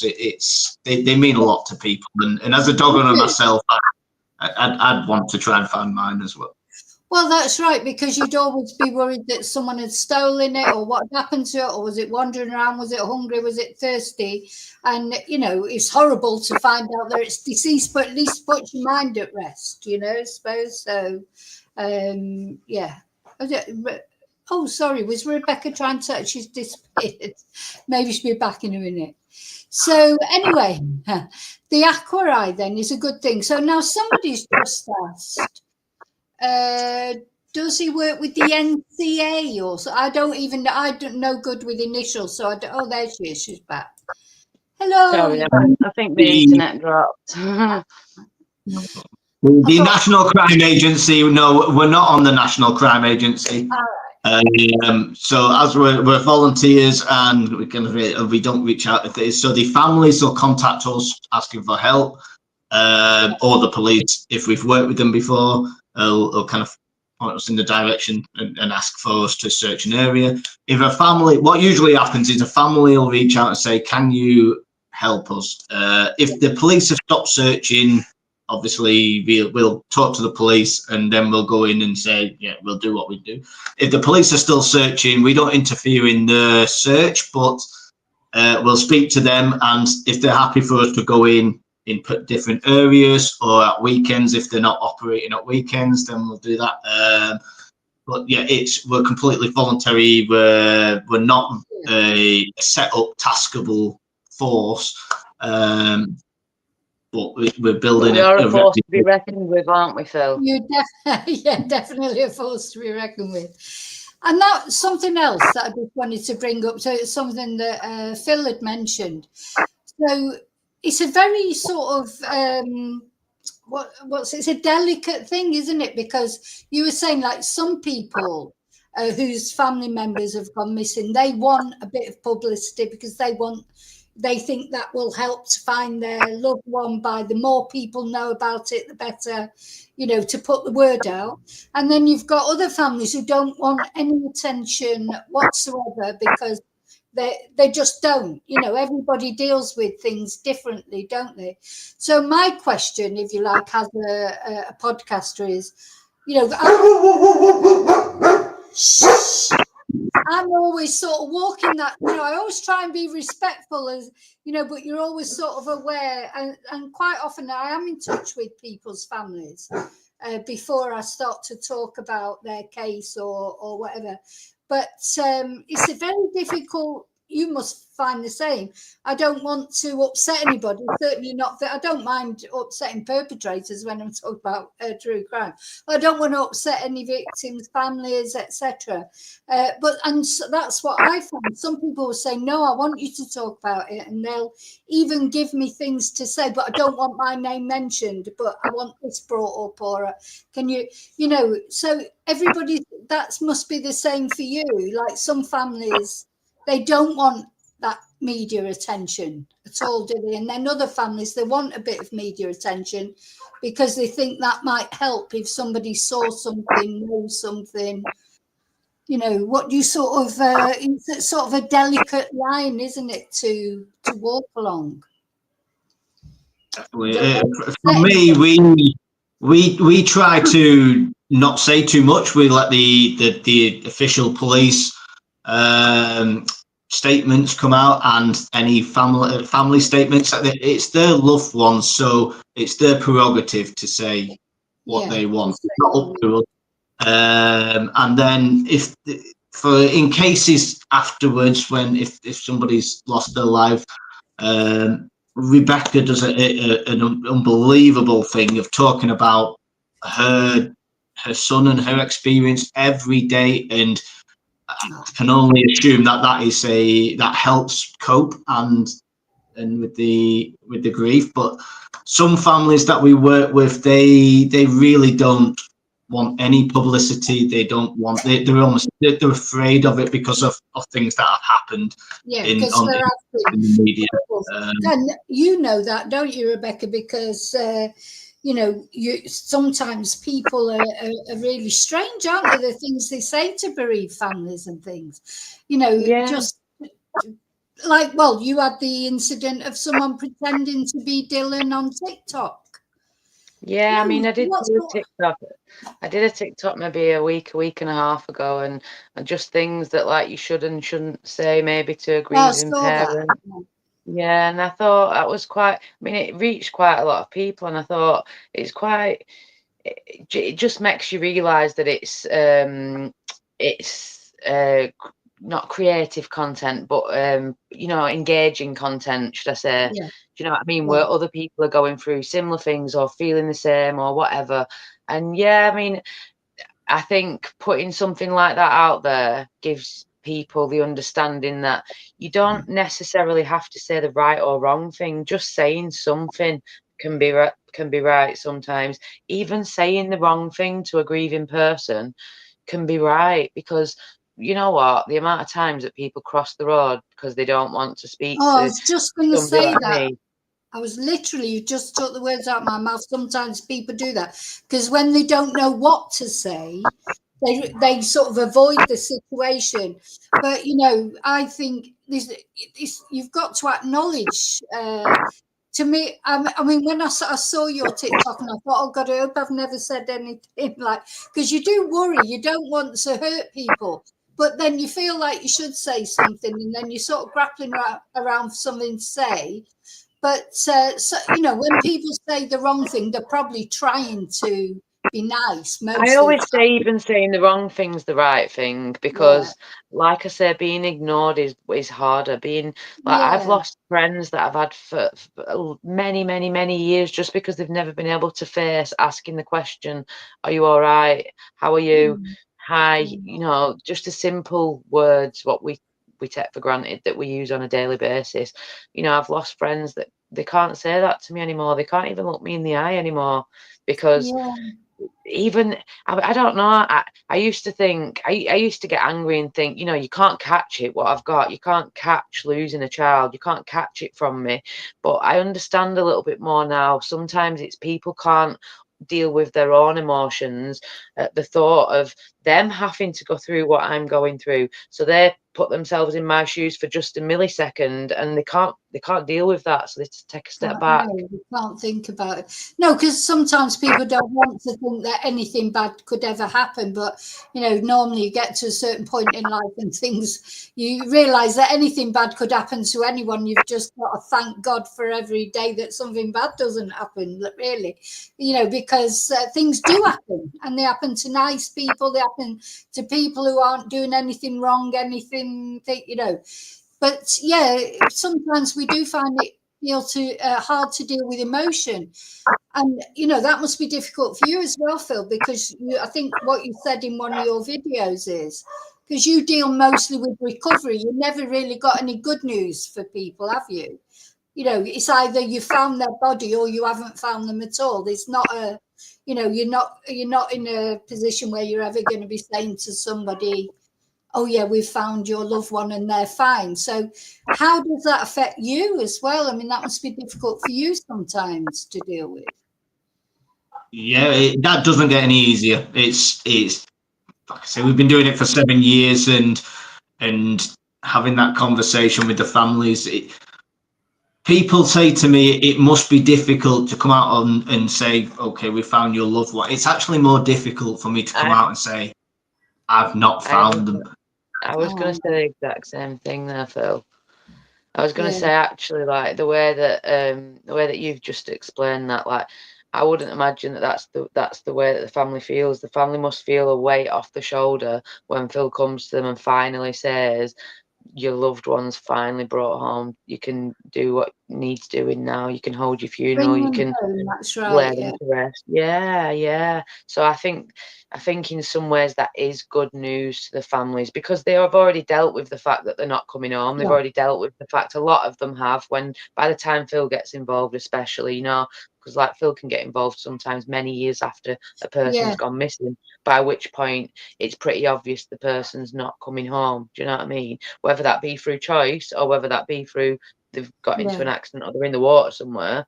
You know, if somebody's been missing for 7-8 years, the likelihood of them coming home is slim, isn't it? Come home. No, that's right. So they get a bit of resolution, at least, that they know what's happened to them. Which, because I don't know where your mind must go. You know, I do think about that a lot. I don't know where people's mind goes. God, you know, my son, if he went out on a Saturday night at 11, he didn't call, he phoned me Sunday night at 11 to say, can you come and pick me up? And you know, you're going through all these, and he's a grown man, you know, he's 28 years old, and I'm like thinking, oh, when do I start to get worried? When he doesn't come home? Because he hadn't texted or anything, you know. When do you get to a point where you think, oh no, I should be worried now? And then what if he didn't come home? And, you know, and all this started off in my head, and I thought, God, that's one day.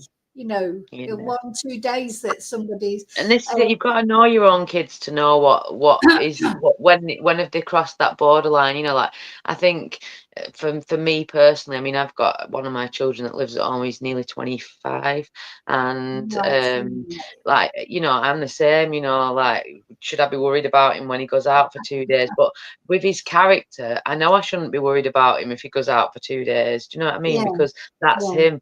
Whereas if my daughter was missing for 2 days, or didn't make an appearance or didn't make contact, then I would know there was something seriously wrong, because it's not like her. Yeah, so you've got to know your own kids, haven't you?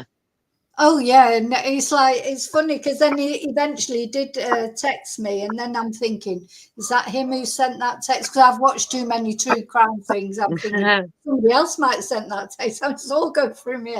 I thought, oh my God! But I suppose, you know, so how these families cope when it goes on, you know, I don't know where. You know, where does it come to a point where you think, oh, well, they're definitely not coming back? You want to keep hope up for so long, don't you? You know, it must go through stages of, you know, at first it's like, oh, well, probably, you know, oh, they might have gone off with their friends, or they might have gone here, or they might have done that. And then, you know, it's just awful. So, yeah, getting a resolution at least, and knowing what's happened to them, even though they may never know what exactly happened to them. That's another thing. They might not know exactly how they ended up in the war. After 7 years, I'm the first to say I can never tell a family that I understand how they feel or anything, because nobody can unless they've been through it. It's just impossible. So, and hopefully we'll never find out, you know, how that feels. But it's a fantastic thing, you know, all the same to be able to give them that resolution, isn't it? But so, Becky, what's going on in the world of Parliament at the moment? With because we talked last time, you were saying about Lindsay Hoyle. I think about you every time I see Lindsay Hoyle on the telly now or whatever. And of course, he's been in trouble about fiddling his expenses and everything as well. And you were saying now, you know, that makes it difficult for you because you haven't really properly got an MP that you can sort of go to. Have you had any developments in Parliament with things that you were trying to? Not that we've heard of yet, but because I go around different areas in the country, there is that I suppose, chance that any MP around the country could take me to Parliament, if that makes sense. So at the moment, Right, down okay. south, where I put these recommendations in, there is an MP down there that's trying to get me in Parliament, in front of the Education Minister, in Oh, front of good. the Environmental Agency, and in front of the Health Secretary. Now, hopefully that will come off, but I mean, we've been waiting now a good few months, and I think the problem is, where the government's concerned, is they put it onto the national. They put water safety onto the national curriculum literally days before the new government came into place. Oh, So that's right. I remember you it saying was that. almost like, how was the new government supposed to know this was even now on the national curriculum? So there is a lot of fighting still to be done. There is a lot of parliamentary Debate. involvement that we need. Yeah, there definitely is. But going forward, I think the only way that I can get help is via other MPs. Like, when you look on the map of who's represented by who, there's only actually 2 towns in the whole of the country that aren't represented by anybody, and that's Lindsay Hoyle, and I'm presuming the other area must be the deputy speaker, and that's only a Oh, presumption, but I'm presuming the other area must be the deputy speaker. They must not be able to speak up, maybe, I don't know, but there's literally 2 tiny dots on the whole of the UK map where we're not actually represented, and that's us in Chorley. Are you the same MP? You've got the same MP, Phil, have you? As Yeah. Becky? I'm sure as well. Yes. Yeah. Yeah. It's I still can't sort of get over that. It just seems ridiculous. But the more you find out about the system, sometimes you think the more ridiculous it is. How can you have Well, an elected MP who can't speak up for you? You know, it's ridiculous. you tell me. You tell me. You know, once he's made speaker, because he'll be speaker probably forever. You Well, know, that's it. until Once he's made speaker, surely that role of MP for Chorley should come back up, because he's not representing the people of Chorley. And a lot of people in Chorley will say the same thing. You know, he's done a lot of good for a lot of people. So I'm not going to sit here and just slate the guy. Do you know what I mean? He has done a lot of good for some people, but it all has to be done not how it should be done, if that makes sense. You know, like standing up for us in Parliament, it all has to be done sending emails or sending letters or this, or do you know what I mean? You can't help us like other MPs can help their constituents, and that's not fair, really, it's as not fair. a It's council tax definitely not fair. paying person. Do you know what I mean? I know it's definitely not fair. I mean, I literally was astounded when you told me that last time. But Yeah. anyway, so is there anything you want to say, Becky, about anything you've got coming up, or anything in particular? Have we covered? Because we had quite a. Go on, you carry on.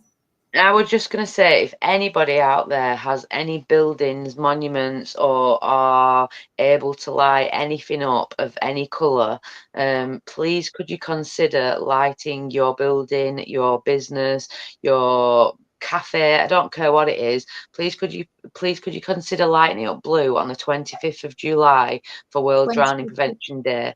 right. It's Okay. a worldwide day, so I've already managed to get Chorley Council are going to light up the town hall blue. Preston Council's going to light up the town hall blue. Blackpool Towers going blue. Last year we had Niagara Falls and See, Phil, it's Brooklyn going Bridge. blue. It's going blue, not red. Sorry, Yeah, I'm we're just going joking blue. We're about. not. We're going blue. We're going blue for Dill. No, but anybody out there that might have anything. I mean, like, some people have been like, well, how do I change my shop bulb, or how do I, like, put a piece of blue film over it? I don't care what you do. Just represent blue. Just raise awareness somehow with the colour blue on the 25th of July. Even wearing blue clothes with a drowning prevention badge. Do you know? Right, okay. Anything. Well, remind me nearer the time, a week before as well, because then I'll mention it again in a video, Yeah, that'd be and great. I'll see what I can do here for some of it. I mean, obviously I'm in Spain. Oh no, you said it's It's international. yeah, it's worldwide. Yeah, Oh, so right, it's okay. I'll everywhere. see what they're doing. They may be doing something in Spain. So, Yeah. you know, yeah, I'll look. So, but about a week before, just remind me, because you know, a week. Oh, you'll see it all over internet. Don't you worry. I've not got the best memory in the world, but I will definitely, yeah. Oh, right. Okay. So, and what are you doing? Are you doing anything in particular on that day? Are you going somewhere or doing anything? So on that day, I'm actually volunteering for Manchester Fire and Rescue. I haven't been given my job role as such for the day yet. I've just agreed my time and my services. And then on the day after, I'm going to actually have a family fun and awareness day whereby we're trying to get families together, and yet like just prolong it really. I think Drowning Prevention Day, I want to say it's a Friday, and we want to take it into the Saturday and the weekend, you know, like make it a little bit of a bigger thing. And obviously the more awareness that we can raise, the better. If we can get a few kids, like what the kind of awareness days that I have is like, I'll have St John's Ambulance there so that they can teach the kids, you know, CPR and stuff like that. I'll have STA there, which is Swimming Teachers Association. They'll bring Stanley the Seal, and I invite RNLI, the fire service, the police. Then we'll have things like bouncy castles, robots, tombolas, raffles, you know, food, music, whatever. And a lot of it is about bringing people together. And this year I've actually, because of one of the people that I've asked to come to my event, they've asked me to go to their event. So I'm going to be speaking at the Lancashire Festival. I don't know where that is, but I believe it's on the 1st of August. Yeah. Oh, that sounds great. Yeah. So, you know, do you go with the family to that? Do you take? I mean, how old are your children now? Your other children? So my youngest is 18. Yeah, my youngest is 18, and my eldest now is 25 nearly. Ah, right. Okay. So do they go with you for these things, or? You know what? My kids have never really been involved in what I do. And I've tried to keep it that way, if I'm being honest with you. So one of the main stipulations that I made when I started doing it for Dylan, when I started running the campaign, was no reporters, no journalists knocking on my door. Because if you do, you're invading my children's privacy, you're invading their safe space, and I'm just not having that. And there has only ever been one, but after they knocked on my door, they've never had another report given to them from me, because I said quite clearly, you knock on my door, you're crossing lines that I'm asking you not to cross. Do you know what I mean?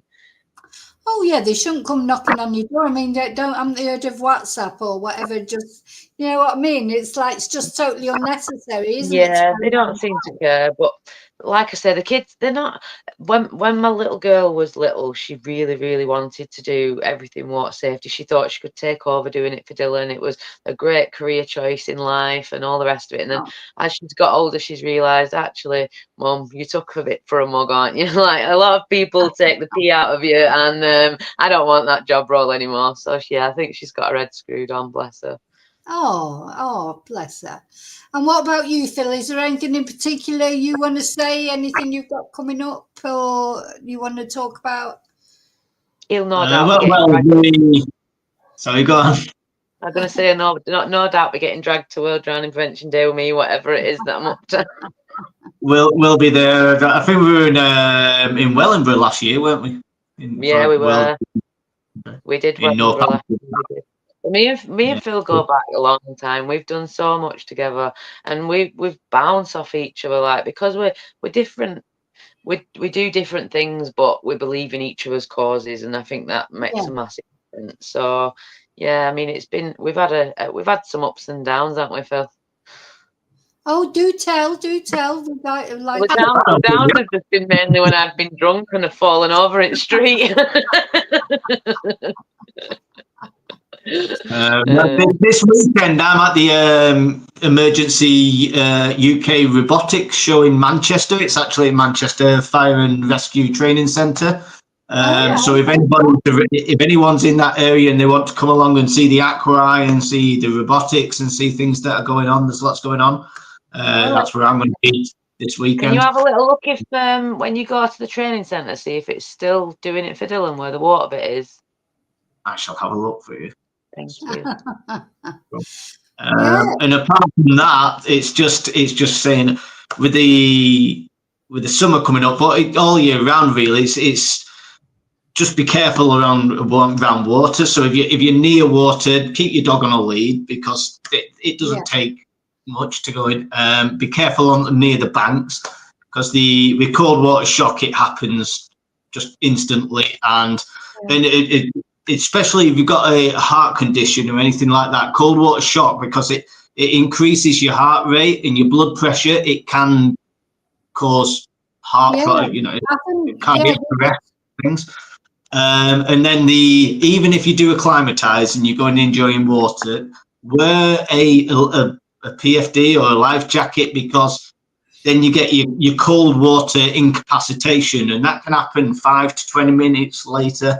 And what that is because the water, if the water is 15 degrees, you think if that was the air temperature, that'd be a nice warm day in the UK.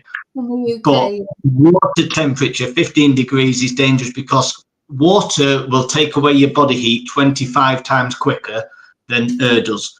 So you lose a lot of body heat very quickly. And what happens then is your body will go into defense mode. It'll take the heat into the core to keep your core organs safe. And that's when you start losing feeling in your extremities, your hands and your legs, and you start to get into difficulty swimming. Then if you've got a life jacket or PFD, and that will keep you afloat. And do it in a safe place where you've got rescue facilities. So if you've got a PFD on and you're in a safe place with rescue facilities, or somebody even who can throw you a life ring, then we get a lot here. The thing is, it's trying to. People should be sensible as well to what they do, isn't it? On our beaches here, honestly, it drives you mad every year. So we only have lifeguards in the busy season, like July, August. The rest of the year, there are no lifeguards. But even when there's lifeguards, and they put the flags up, like for the different colours for what's safe, what isn't. And the lifeguards are just continually blowing their whistles because people are just going in. It's like, I'm on holiday, I'm going in the sea, I don't care if it's red flag, So the lifeguards are always, you just hear this beat, the whistle going all the time. They must feel sometimes like just saying, oh, go on then, go and drown yourself, Complacency is very dangerous. If people get very complacent very quickly, and we get people like open water swimmers and dog owners saying like, oh, well, we go open water swimming and my dog can swim. There's a difference between a dog swimming from a beach and doing a doggy paddle and back in, to a dog that falls off the bank into 2 meters of water and can't get back up. That's a totally different scenario. And open water swimmers, we're not trying to ruin anyone's fun. I want people to enjoy water. It's great. Water's brilliant. Just do it safely. It's just a simple thing like a life jacket, a PFD. They save lives. Yeah, that's the most difficult thing about this podcast tonight for me, is that I've been screaming for people to go to these places whereby we've been speaking about tonight. Do you know what I mean? And it's quite hard now. I've got to reevaluate, where do I send these people to when they're asking me where is a safe place to go, where is actually safe, where, like you say, what credentials should be checked, what qualifications should be looked for, what should be in place. All these things now, it's just opened up a whole new kettle of fish for me. It's literally, it's just more research. Because like you say, you might have said to someone, oh, well, that place is okay. And then it's like a responsibility, isn't it? Exactly. It's a massive responsibility, because people will look to you because you do this. This is the work you do. And I'd hate to think that I'd sent somebody to somewhere like that didn't put safety first. I'd hate to think that I'd put somebody in that position. Do you know what I mean? And a lot of these places they've only come about because water safety is such a big thing. Do you know what I mean? So to become like paddleboarding or canoeing or open water sports, they've come about because we've made such a fuss about water safety. Do you know what I mean? Because we've gone in so hard about water safety, they've then decided, do you know what, let's open up a open water swim centre, let's open up this or let's open up that. I mean, some of these things are ridiculous. I've got pictures. I don't know if this is in Spain or not, but I've got a picture of my daughter. I had a look at this. This is the one I was talking about in Murcia, not that far from where I am. I know lots of people that have been on this. Oh, it's great. It's fantastic. Now I'm looking at it in a completely different way, because I just look at that. The guy at the front there hasn't got a, now he may be one of the instructors, but why hasn't he got a life jacket on? Well, that's what I'm saying, like lead by example as well. Do you know what I mean? Even if you think that you're all right, maybe you've done that drop a million times, maybe you've done that excursion or whatever a million times, but lead by example. Like, there's too many Well, they adults don't out know there they're that a weir. Look, they're of some sort of kind. It looks like a weir or something. And look, you know, they're all different ages. I know people well into the 60s, 70s that have gone on these trips. They have got hats on, though. They've got hats on. They've got their life jackets on, I suppose. But and you'll get all those on. People go on summer holidays, and there's always water sports on the beaches and things. What their credentials are, I'm not sure. well, not very good, as we know about Annie.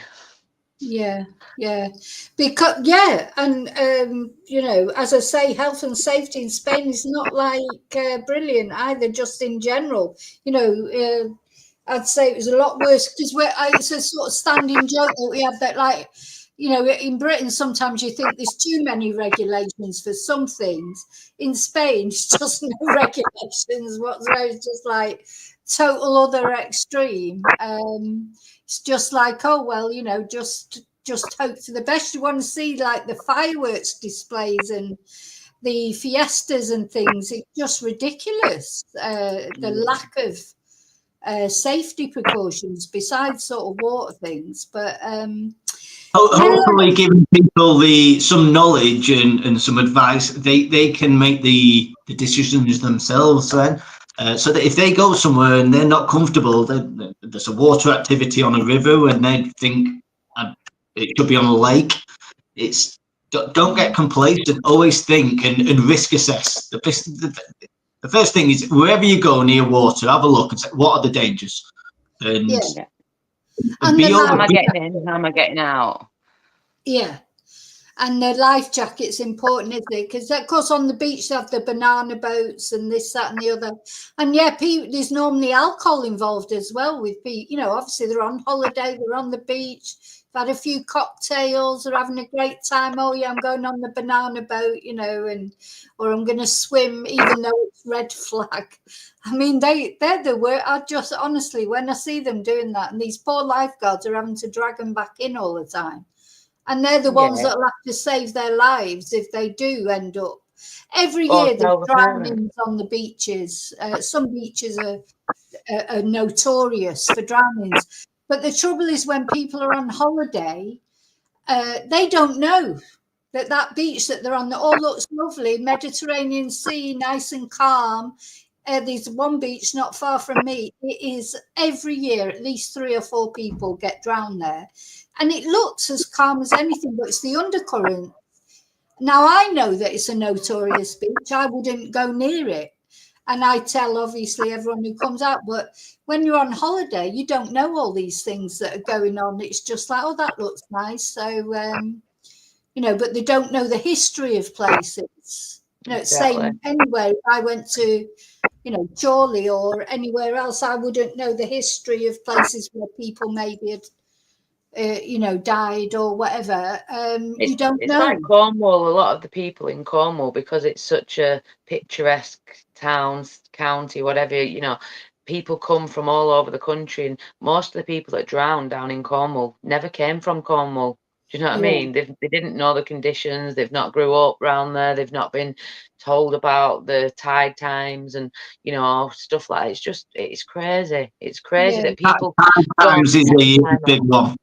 Definitely. Tide times. Knowing a lie are doing a big thing on tide times at the moment because they're getting people put off by the tides, and they're pleading with people to check the tide times before you go out, because the water can come in so quickly. And rivers can change so quickly. We try and put on how quickly that rivers can change, but tides can change while you're just out Yeah, there. And it's I did show that video. So I've been showing you videos on the channel bit by bit, and you had a video on there of our river had changed so quickly. It wasn't a tide, sorry, but just how water can change from one thing to another so quickly. And you think, and tides are a prime thing, aren't they? God, when I think about it now, when I was in the UK, when I lived in the UK when I was a kid, and we used to go to all these places, we didn't know anything about tides or whatever. We nearly got caught once. I remember it, but I never really thought anything of it at the time. But when I think about it now, I think, God, we were lucky, really. You could I feel a bit of a hypocrite because a lot of the things that I tell people not to do now, I did as a kid because I didn't know anything. And I think myself very lucky that I'm here. I'm one of the lucky ones. Not that they're unlucky that people have lost their life, but I'm one of the lucky ones that I didn't get hurt. I don't think we knew any. Well, I don't remember any of this. What you think about God, wonder how I've got to my age, really, with all the dangerous things I've done over the years. As you say, I've just been lucky because there's lots of things, but I mean, as you say, you've got to you can't think, I'm never going swimming again, or I'm never going to do this, or you've just got to think about things and do them safely, haven't you, as best you can, I suppose. But it's, well, listen, thank you so much. Sorry, my voice is going now. My voice goes after a certain point in time. Thank you so much for coming on. I really appreciate it. I know people have all enjoyed it. I haven't had much chance to chat with the chat because we've been chatting. There's always something to chat about. There's always still more things to chat about. But I've really sort of found it useful. Thank you so much. And maybe in the summer me and Phil could do you a demo of the Aquarai on one of your shows. I would love that. I would love that. Anything you want to do, and any videos that you make, I will show them. Something I was thinking about as well, Rebecca, is because although I'm in Spain, that maybe we could put a video to me as well, is the important thing obviously is to try it for people not to get into trouble in the first place, but this about what to do if you do find yourself in trouble, a video. And I will put it around all the Facebook groups, I'm on the Facebook of all over Spain because I'm a Spanish teacher, and because of work, advertising for Spanish classes. I'm sort of all over Spain, and I can, because it's coming to that time of year here as well. People in swimming pools, getting into trouble. You could be swimming on your own in your own private pool and get into trouble, or you could be in the communal pools for the residences around, the expat areas. They don't have lifeguards. They never have lifeguards. There's a pool near my house, which is the council pool. They have a lifeguard, but they only open in July and August. There's always a lifeguard there. But the actual residences, like you'll have a complex of houses and a communal pool in the middle, they don't have lifeguards. No, and a lot of the times you find in Spain, I don't know whether it's the same round where you actually are, but a lot of the times the lifeguard will go off for lunch. So you'll find that a young child or a young person's drowned, but in that lunch hour or lunch period, how can you have a lunch hour when you're a holiday destination? We don't in my pool, the pool near me, they do shifts. So someone comes on in the morning and then maybe does till 3. Or they close the pool at lunchtime sometimes, but not in my pool. Someone comes on in the morning, they do till 3, and then someone comes at 3 till close. They close about 8, 9 o'clock. There's always a lifeguard there. But probably other pools, because, the Spanish go up and have their lunch, whatever. 2 o'clock is lunchtime, no matter what else is going on. So, but it's ridiculous, really. We should close it for an hour. Yeah, exactly. Get another lifeguard in. But yeah, I was telling my members last night. I'll tell you this story, and people who aren't members who won't have seen it. I did a course a couple of years ago. It's like a course where you go and speak English all the time. It's Spanish people learning English, and their companies or whatever pay for them to go on this course. And you go as a volunteer, and you get to stay in a nice hotel and have nice meals and everything, but you don't get paid. But all you have to do is speak English with these people because they're learning English. And one of the women there told us a story where she'd gone to a wedding, like one of these big Spanish wedding where it was at a big house with a great big pool and that, and they'd been to the wedding at the church. They went back to the house. They were all in the pool. All the kids were in the pool. And then they called them all in for lunch. And this lady, Malaga it was, she was from Malaga. She was a lovely woman. And she decided not to go straight in for lunch because she wanted to get in the pool. Now all the kids had got out of it because all the kids had been in it. So she thought she'd just have a quick swim in the pool. Now everybody had got out of it before she went in for lunch, like a bit of peace and tranquility. So she's doing laps in this pool. And I think it was a second or third lap. And she looks down and there's a little boy at the bottom of the pool lying on the floor of the pool. And she just reached down and grabbed him, pulled him up, and luckily he was okay. He survived. They, got the ambulance or whatever. But he'd been pushed into the pool, like the kids had been messing about. One of them had pushed him in, and then just gone into lunch and forgot about him. And he was only about 5. Probably the other one was probably never even thought about it. I don't know what. And he's now in his 20s, and whenever he sees her, he thanks her like for what she did. But if she wouldn't have stayed behind to do that, he was lying on the floor of the pool. Nobody could see him. She only saw him on the second lap or whatever, and because it was a massive pool. So just shows you just in a moment, these pools are dangerous. They have to be, really, if you're taking your kids on holiday and they're going in a pool, they should have a life jacket on, really, shouldn't they? A little absolutely thing. One of my big things is that I want airline companies and stuff to put that kind of information into their airline packs. Yeah. So that when the kids are about to go on holiday, just before they get there, they've read that, I don't know, a little story about how dangerous the water can be and what to do if you do find yourself in trouble and stuff like that. I mean, I've just been glancing back through some of the comments and just want to say thank you all so much for your lovely comments. I'm sure Phil would say the same if he could see them. I don't know if he can or not. Yeah. Oh, no, we love it when you come on, Becky. Sorry, I should have been reading them out. They're saying, brilliant, thank you, really interesting, what fantastic people.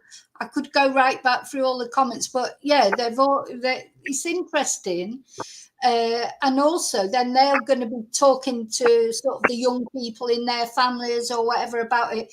And as I say, you never get to know whose life you've saved, do you? Because you don't know. Effect. Yeah, but the ripple effect is magical. Yeah. So so Phil, even though you are a United fan, thank you very much for coming on. Thank you for inviting me. Thank you.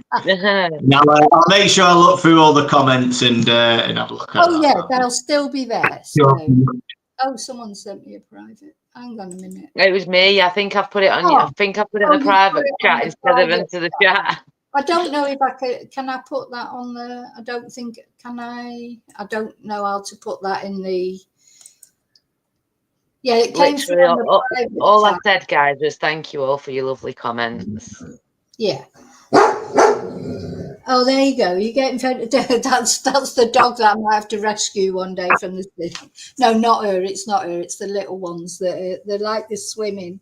Oh, and they do love to swim. So I am going to do that. I'm definitely getting a long lead for him, if not also a little life jacket as well. Okay. Oh, so thank you so much. And don't forget to remind me when it's coming up to the International Drowning Day for us all to dress blue. See if we can show you. Can you see her? There she is. Oh, yeah, she's like butter won't melt now. But I had to fall off alive the other night. I had to abandon it. She was going mad trying to get out the bedroom. So, yeah. Oh, bless. Thank you for having us on. Okay, no, you're welcome, and thank you, Lord. She wants attention now. She's dragging me off the chair. Oh. She gets to a point where it's like, right, you've done enough now. Come and give me some attention. Okay, so I'll see you soon, hopefully. I hope to have you back at some point, both of you, and yeah, we'll keep in touch. Yeah. Yeah. Definitely. Yeah. Any questions? I'm always happy to answer questions, and I know Rebecca and any water safety questions, go to Rebecca. She'll. Yeah. I just wanted to say as well, Rebecca, and I forgot to say, every time I look at the pictures of Dylan, he just makes me smile. He's got such an infectious smile, hasn't he? I find, because quite often they sort of come up, or when I'm looking at your things and that, and I just feel this smile coming over me. He has got a lovely infectious smile, hasn't he? Yeah, he really has. And I hope that he makes lots of people smile. Well, he's made me cry enough. Well, yeah. Unintentionally, of course. Of course, yeah. I'm sure he is smiling. I always feel that about him. But anyway, that's another thing. But I've got that little video I'm going to put on of him because we mustn't forget. It's all about doing it for Dylan as well, isn't it? So. Take care, everyone. Thank you so much. Thank you, everybody. Yeah, thank you. Take care, Phil, and have a good weekend. Yeah, bye. Bye. And you take care. Bye.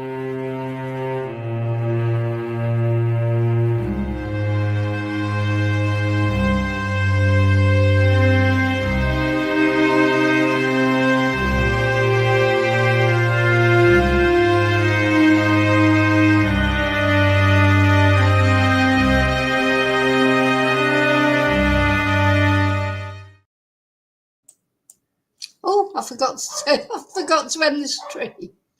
Okay, bye. Take care. Bye. Take care.